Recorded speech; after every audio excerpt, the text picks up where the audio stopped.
Aswang, engkanto, multo, at mga kababalaghang nagdudulot ng takot na mahirap matanggal. Subalit nang iniwan niya ako, ay mas natakot na akong magmahal.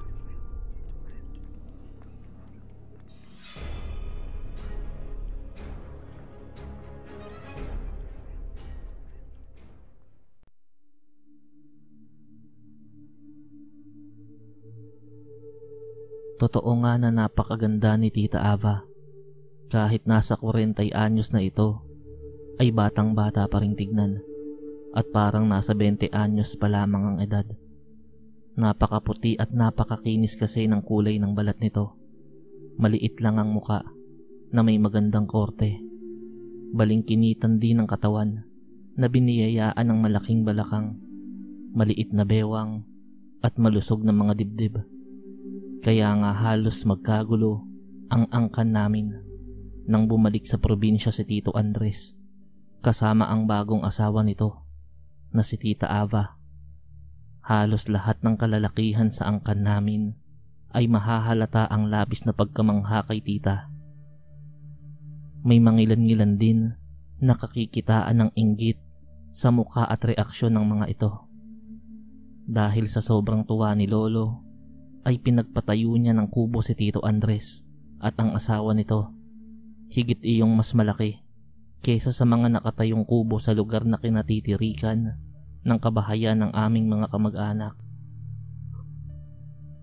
Sa mga unang araw ng pagbalik ni Tito, ay halos gabi-gabi ang mga naging inuman kasama ang itay at ang ilan sa mga pinsan ng mga ito. 2 linggo ang lumipas ay nagsimula ng magbalik trabaho si Tito.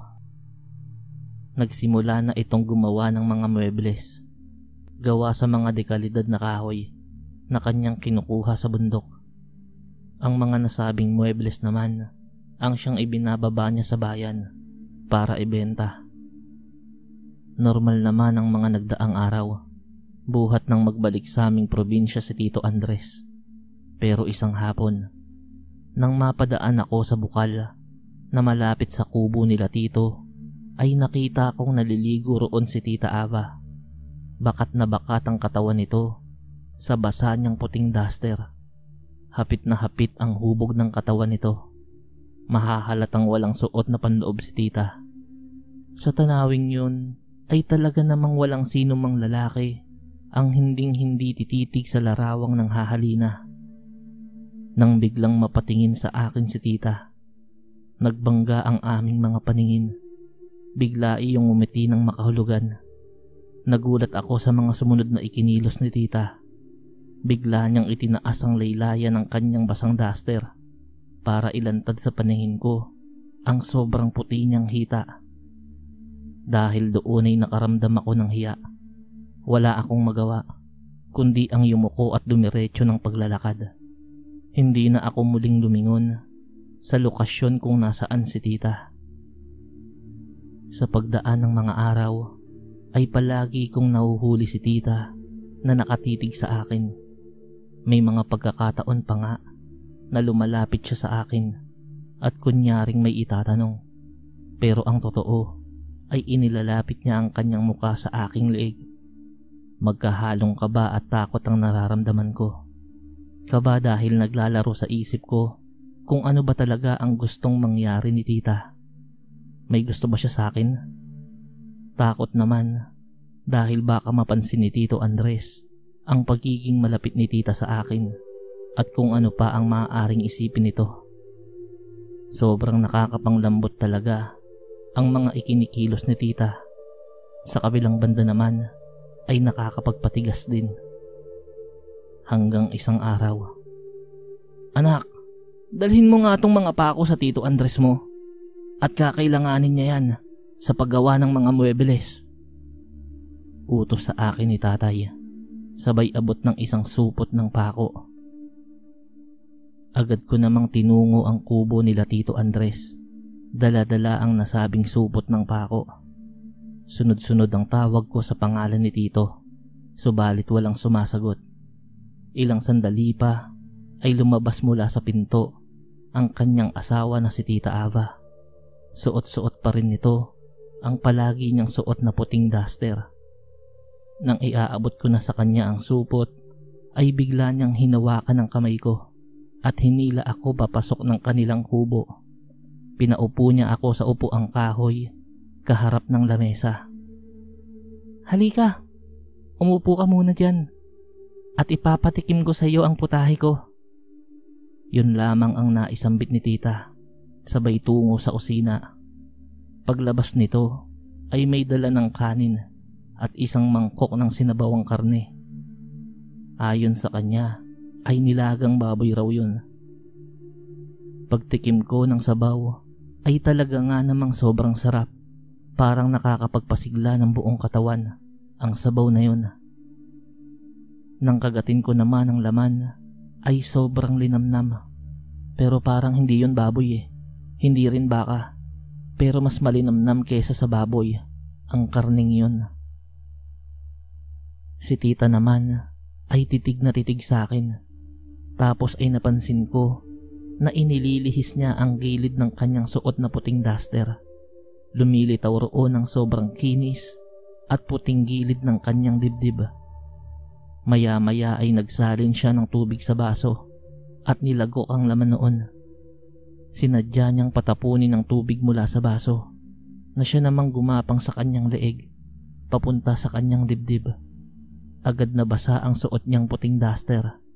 Muntik na akong masamid nang makita kong bumakat doon ang malulusog niyang dibdib. Walang hiya, walang suot na panloob si tita. Tumayo siya mula sa kanyang kinauupuan at lumapit sa akin. May tumayo ring bahagi ng aking katawan. Inabot ni tita ang kamay ko. Tapos ay inalalayan niya yun para humaplos sa kanyang leeg. Nang inalalayan niya na ang aking kamay padausdos sa kanyang dibdib, ay doon ko na hinila ang kamay ko. Alam kong mali yun at paniguradong magagalit si tito. Pero nagulat ako sa mga sumunod na ikinilos ni tita. Sumimangot ito at sumigaw. "Ano? Tatanggihan mo ko? Matapos kong ipatikim sa iyo ang putahe ko?" Hindi ko maintindihan ang nangyayari. Si tita kasi naglabasan ng mga ugat sa mukha nito at mga braso. Yung puti niyang balat ay naging kayumanggi at tinubuan ng mga maninipis na balahibo. Bagaman at wala naman siyang matutulis na mga ngipin, ay tumutulo mula sa kanyang bibig ang masaganang malapot na laway. Akmang tutunguhin ko ang pintuan para lumabas at tumakbo. Pero napakabilis na kinapitan ni tita ang bisig ko. "Saan ka pupunta?" Galit na tanong nito. Ang kaninang malambing na boses nito ay tila namaos. Hindi na ako makapagsalita sa mga oras na yon. Nanigas na ang mga paa ko sa kinatatayuan ko. Alam ko na ang maaari kong kahinatnan ng mga oras na yon nang biglang pumasok sa loob ng kubo si Tito Andres. May hawak itong kawayan na pinatulis ang dulo. Naloko na. Alam kong magagalit sa akin si Tito dahil malamang naaakalain ito na nakikipaglandian ako sa asawa niya. Pero walang ano-ano ay mabilis niyang nilapitan si tita. Buong lakas niyang itinusok ang hawak niyang kawayan sa sikmura ng kanyang asawa. "Tinanggap kita kung sino ka at kung ano ka, pero hindi ako papayag nasaktan mo ang sino mang bahagi ng aking pamilya." Galit na pagkakasabi ni Tito. Ang mga tumutulong laway sa bibig ni tita ay nahaluan na ng dugo. Napuno rin ng dugo ang puting duster na suot nito sa bahagi ng sikmura kung saan nakatarak ang kawayan. Ilang sandali pa ay binawian na ng buhay si tita. Bagaman hindi ko maintindihan ang nangyayari, ay mabilis kong tinungo ang pinto at patakbong lumabas. Sa tulong ng albularyong kakilala ng aming pamilya, ay nalaman ng angkan ko ang totoong pagkatao ni Tita Ava. Ayon sa albularyo, ay aswang daw ito. at ang putahing ipinakain sa akin ay karne ng tao. Bagaman walang halong pangyayanggaw, ang pagkain iyon ay sinikap pa rin ng albularyo na ipasuka sa akin ang lahat ng aking nakain sa araw na yun. Ilang araw ang lumipas. Muling nilisan ni Tito Andres ang probinsya namin. Kung kailan siya muling babalik, walang nakakaalam.